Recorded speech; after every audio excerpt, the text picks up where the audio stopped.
In today's episode of Marketplace Finds, we have a rocket car, a Volkswagen Beetle that's meant to look like the Paul Walker Skyline, and an MR2 that's been completely ruined with the kit. Ever wanted to show everyone on the road you were dropped on your head as a baby?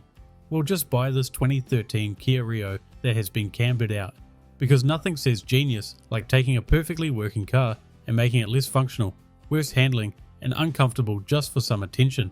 You'd better own or work at a tyre shop for this one, as you'll be chewing through tyres every 500 miles.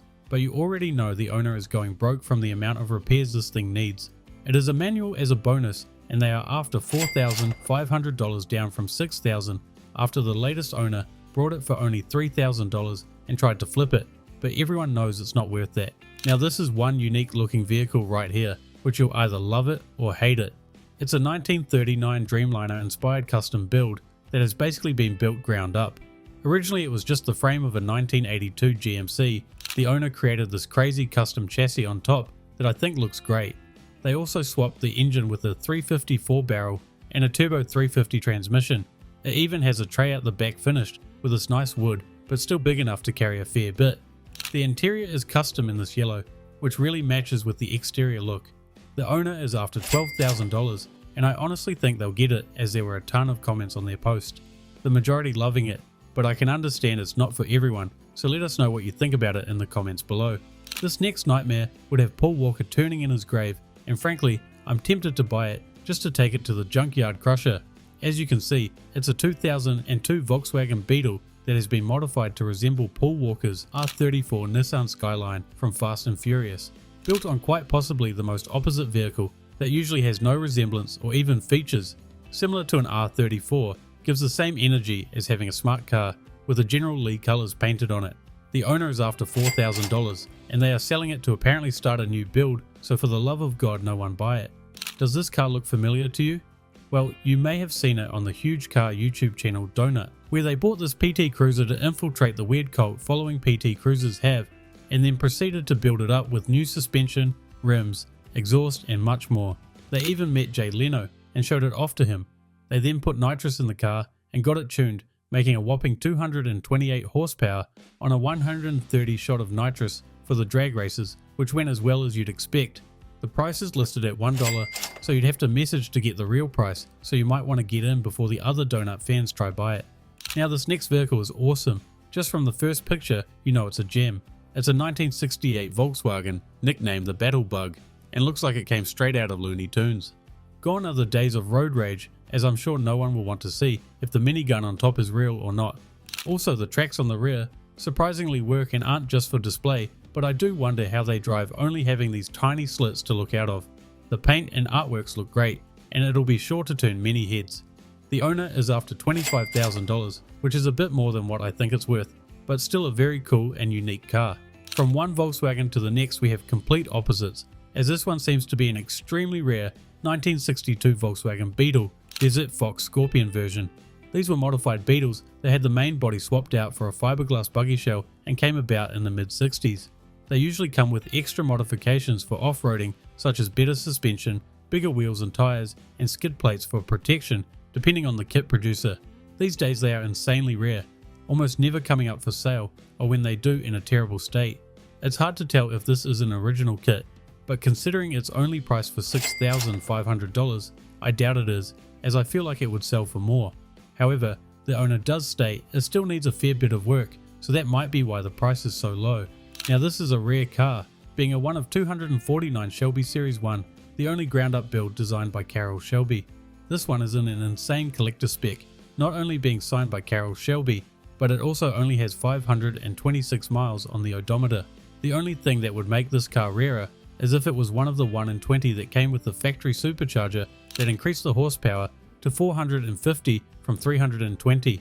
Although the numbers don't seem impressive, the engineering and extreme lightweight of the car make up for it. Being 2,600 pounds gives it a great power to weight ratio, doing a 0 to 60 in around 4 seconds. The owner is asking for $150,000, and honestly, I think they'll get that, but I'm not sure what the going prices are on these. As an added bonus, looking in the background, you can see the owner has some other crazy goodies tucked away, being what looks to be a Shelby Mustang, a Ford GT40 and an old Cobra, which is absolutely insane considering how much they could be worth. Another day, Another terribly done kit car has popped up for sale.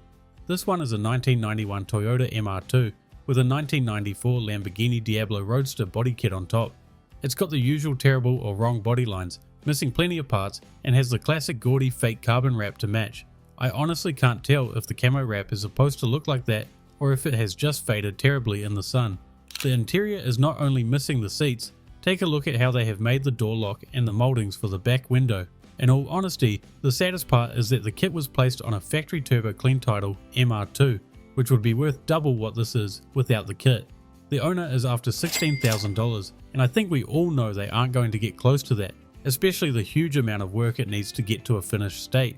Just like the Honda Prelude earlier, known as the Mini Corvette, we have a 1970 GMC Opel GT that looks like an easy project car for someone.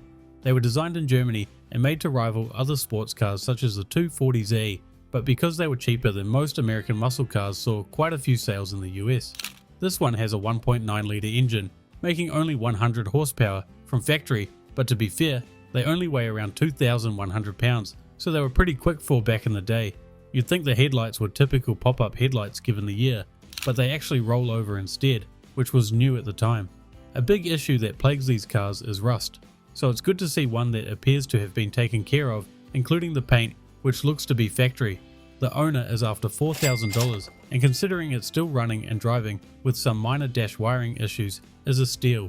Unfortunately, someone else thought it was a steal as well, as within only a few hours the listing has changed to pending sale. The owner of this car ruined what used to be a clean Toyota Corona by putting these ridiculous looking fender flares on it. The owner was obviously taking inspiration from the Bosozoku cars from Japan, but it seems like they got halfway through and gave up the job. To be fair, the giant flares would look better if the owner left the super wide wheels on it, but for some reason they took them off and aren't selling them with the car. It's really in need of a paint job and some bodywork, and it would be so much better looking. At least the interior looks extremely tidy, and it even has a legendary Toyota 22R engine, which if you don't know, are basically bulletproof. The owner is after $4,500, which honestly doesn't seem too bad if you just pulled the fenders off and treated it as a fuel efficient, reliable daily. Of all the custom bikes or cars we've seen so far, this one has to be my favorite. The main body is from a 1962 Aero L29 Delphin, which originally was manufactured in Czechoslovakia and used as a military training jet. The owner reports it had thousands of hours spent on it to get it running and driving like it is now. Unfortunately, that's a fake jet at the back just for looks, as it now runs a big block Chevy engine. The interior looks amazing, retaining the jet's original controls and dashboard, and it even has space for a passenger behind the driver. If you didn't already see the price well, I want you to think about how much you'd pay as the owner is after an insane $160,000. And I get it, with the amount of work this took, must have cost a ton, but I just think there's no way it's selling for close to that. This apparent Batmobile looks like what would happen if Batman went broke and had to build his own one while battling a drug addiction. I really don't know if I should be impressed or scared from the amount of effort the seller put into this. Now look, I understand the owner says it's his version of the Batmobile, but I really did not think that from the pictures, maybe more of a goth Mad Max with the recycled rubbish cans at the back. Unfortunately, we get no details on what platform it was built on or what engine's in it, but either way, it does need some work, including some new brake lines, a 20-foot accelerator cable, and possibly a new tank, which I hope isn't that big one on the back. The owner has had it listed up for 20 weeks now, starting at $12,000, has now dropped it to $9,000, but there's been no bites. Next up is this Ford Bronco Mustang combination, where the owners have taken a 1979 Ford Bronco frame and put a 1995 Mustang body on top. It's got new 35-inch tires, a huge lift kit, a 460 big block that even comes with a whole spare engine and transmission just in case you blow them up. In the photos you can actually see they actually drove it hard, jumping over the sand dune, unlike those other lifted trucks we usually see never leaving a car park. The interior has a couple of rough looking bucket seats, but does come with some new harnesses, which you'll definitely need. It's listed for $6,000, and considering the two engines and transmissions alone are worth a few grand, doesn't seem like a bad buy. Now this is a prime example of how to ruin what was a great car with just one design choice. It's a 1992 Honda Prelude, and you might be thinking, the snake scales is some sort of paint job. Well, you'd be surprised. According to the seller, it's actually covered in solid copper sheeting that has been hand tooled on, and the scale parts are all raised to look like actual scales, so you probably can't park it on the street, or you might find the local crackhead ripping parts off to sell to a scrap metal yard. It's got the legendary H22 engine with 126,000 miles, so not too bad. However, it is, unfortunately, an automatic. The owner is after 7,500, which is a bit on the high side, but you have to consider selling the scrap copper back to get some money back. Now, I love a good Ford Bronco. This one is a 5th gen that has undergone a full frame off, nut and bolt restoration that apparently cost the owner $150,000. Just from the outside you can tell from how clean it is, as it basically looks like a brand new car. It's been fully repainted in this beautiful gloss red, including the engine bay and whole underside of the car, so there's no need to worry about rust. The engine has been upgraded to this Coyote engine with a 6RA80 transmission, so it's faster and smoother than what they came out with. The whole interior also looks like it just rolled out of the factory, being extremely clean with no flaws at all.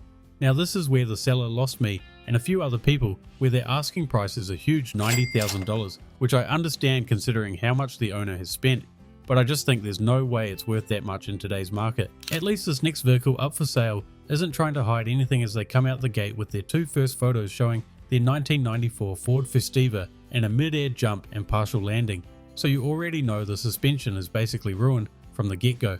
And no, it doesn't come with a title, as the owner initially bought it to cut it in half to weld it to the front of another car for a race. They even state it surprisingly runs and drives great, but who knows if that was before or after the Dukes of Hazzard jump recreation. They are only asking for $1,000, so go get yourself a steal. Thanks for watching another episode of Garage Gold. I hope you enjoyed.